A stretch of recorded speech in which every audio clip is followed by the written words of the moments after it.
Labyrinths have existed for well over 4,000 years.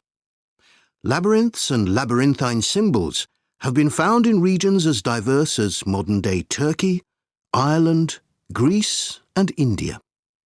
There are various designs of labyrinth, but what they all have in common is a winding spiral path which leads to a central area. There is one starting point at the entrance, and the goal is to reach the central area.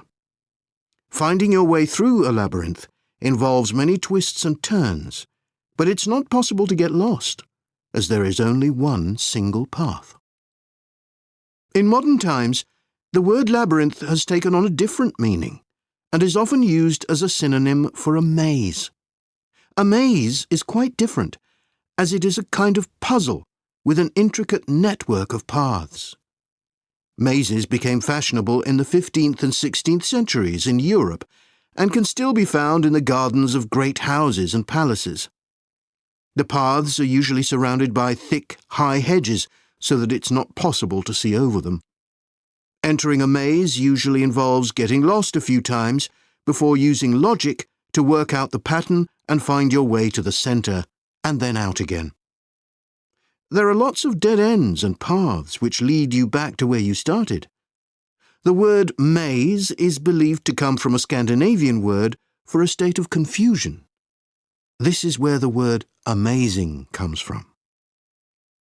Labyrinths, on the other hand, have a very different function. Although people now often refer to things they find complicated as labyrinths, this is not how they were seen in the past. The winding spiral of the labyrinth has been used for centuries as a metaphor for life's journey. It served as a spiritual reminder that there is purpose and meaning to our lives, and helped to give people a sense of direction. Labyrinths are thought to encourage a feeling of calm, and have been used as a meditation and prayer tool in many cultures over many centuries.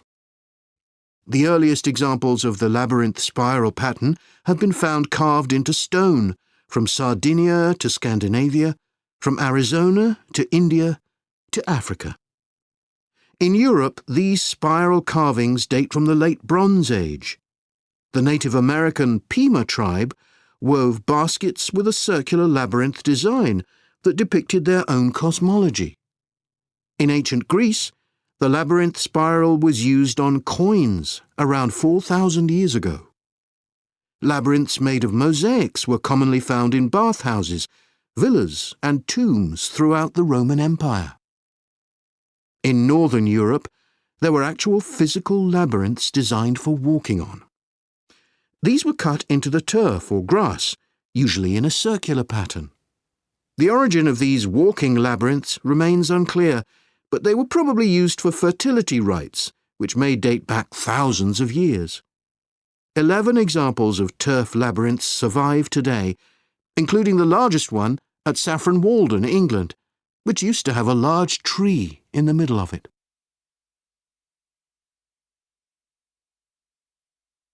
More recently, labyrinths have experienced something of a revival. Some believe that walking a labyrinth promotes healing and mindfulness, and there are those who believe in its emotional and physical benefits, which include slower breathing and a restored sense of balance and perspective. This idea has become so popular that labyrinths have been laid into the floors of spas, wellness centres, and even prisons in recent years. A pamphlet at Colorado Children's Hospital informs patients that walking a labyrinth can often calm people in the midst of a crisis. And apparently, it's not only patients who benefit. Many visitors find walking a labyrinth less stressful than sitting in a corridor or waiting room. Some doctors even walk the labyrinth during their breaks. In some hospitals, patients who can't walk can have a paper finger labyrinth brought to their bed. The science behind the theory is a little sketchy, but there are dozens of small-scale studies which support claims about the benefits of labyrinths.